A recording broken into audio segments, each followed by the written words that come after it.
राधे राधे सभी हरि भक्तों को। आशा है आप सब लोग स्वस्थ होंगे।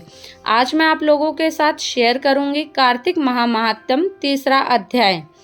सत्यभामा ने कहा, हे प्रभु, आप तो सभी काल में व्यापक हैं और सभी काल आपके आगे एक समान हैं। फिर यह कार्तिक मास ही सभी मासों में श्रेष्ठ क्यों है? आप सब तिथियों में एकादशी और सभी मासों में कार्तिक मास को ही अपना प्रिय क्यों कहते हैं?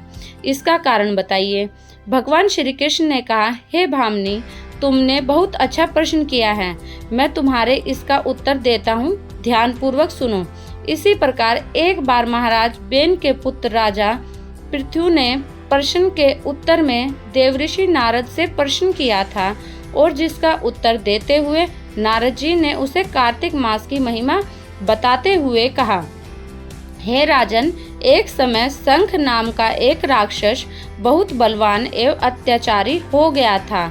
उसके अत्याचार से तीनों लोकों में त्राही त्राही मच गई। उस शंखासुर ने स्वर्ण में निवास करने वाली देवियों पर विजय प्राप्त कर इंद्र आदि देवताओं एवं लोकपालों के अधिकारों को छीन लिया। उससे भयभीत होकर समस्त देवता अपने परिवार के सदस्यों के साथ सुमेरु पर्वत की गुफाओं में बहुत दिनों तक छिपे रहे। तत्पश्चात निश्चित होकर सुमेरु पर्वत की गुफाओं में ही रहने लगे।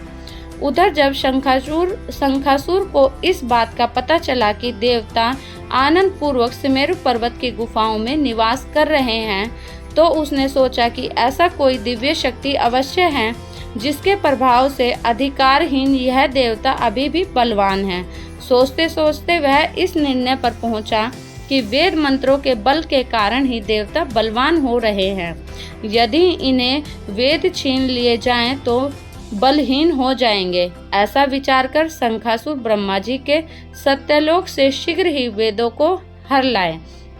उसके द्वारा ले जाए जाते हुए भय से उनके चुंगल से निकल भागे और जल में समा गए। शंखासुर ने वेद मंत्रों तथा बीज मंत्रों को ढूंढते हुए सागर में प्रवेश किया, परंतु ना तो उनको वेद मंत्र मिले और ना ही बीज मंत्र। जब शंखासुर सागर से निराश होकर वापस लौटा तो उस समय ब्रह्मा जी पूजा की सामग्री लेकर सभी देवताओं के साथ भगवान विष्णु की शरण में पहुँचे और भगवान को गहरी निद्रा से जगाने के लिए गाने बजाने लगे और धूप गंध आदि से बारंबार उनका पूजन करने लगे। धूप दीप नैवेद्य आदि अर्पित किए जाने पर भगवान की निद्रा टूटी और वह देवताओं सहित ब्रह्मा जी को अपना पूजन करते हुए देखकर बहुत प्रसन्न हुए तथा कहने लगे, मैं आप लोगों के इस कीर्तन एवं मंगला आचरण से बहुत प्रसन्न हूँ। आप अपना अभिष्ट वरदान मांगिए, मैं अवश्य प्रदान करूँगा। जो मनुष्य अश्विन शुक्ल की एकादशी से देव उठनी एकादशी तक ब्रह्म मुहूर्त में उठकर मेरी पूजा करेंगे, उन्हें तुम्हारी ही भांति मेरे प्रसन्न होने के कारण सुख की प्राप्ति होगी। आप लोग जो पार्थ आचमन और जल आदि सामग्री मेरे लिए लाए हैं, वे अनंत गुणों वाली होकर आपका कल्याण करेगी। शंखासुर द्वारा हरे गए संपूर्ण वेद जल में स्थित हैं। मैं सागर पुत्र शंखासुर का वध कर के उन वेदों को अभी ला देता हूँ।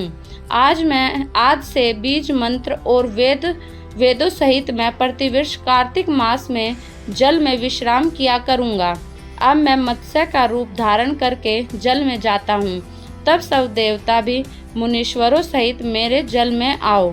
इस कार्तिक मास में जो श्रेष्ठ मनुष्य प्रातःकाल स्नान करते हैं, वे सब यज्ञ के अद्भुत स्नान द्वारा भली भांति नहा लेते हैं। हे देवेंद्र, कार्तिक मास में व्रत करने वाले को सब प्रकार से धन पुत्र पुत्री आदि देते रहना और उनकी समस्त आपत्तियों से रक्षा करना। हे धनपति कुबेर, मेरी आज्ञा के अनुसार तुम उनके धन धान्य की वृद्धि करना, क्योंकि इस प्रकार का आचरण करने वाला मनुष्य मेरा रूप धारण करके जीवन मुक्ति हो जाता है। जो मनुष्य जन्म से लेकर मृत्यु पर्यंत विधि पूर्वक इस उत्तम व्रत को करता है, वह आप लोगों को भी पूजनीय है। कार्तिक शुक्ल पक्ष की एकादशी तिथि को तुम लोगों ने मुझे जगाया है, इसीलिए यह तिथि मेरे लिए अत्यंत प्रतिदायिनी और माननीय है। हे देवताओं, यह दोनों व्रत नियम पूर्वक करने से मनुष्य मेरे सानिध्य प्राप्त कर लेते हैं। इस व्रत को करने से जो फल मिलता है वह अन्य किसी व्रत से नहीं मिलता। अतः प्रत्येक मनुष्य को सुखी और निरोग रहने के लिए कार्तिक महात्म और एकादशी की कथा सुनना ही उपयुक्त नियमों का पालन करना है। राधे राधे। अगर आपको मेरे द्वारा दी गई जानकारी पसंद आई है तो मेरी वीडियो लाइक करें, मेरे चैनल को सब्सक्राइब करें। राधे राधे।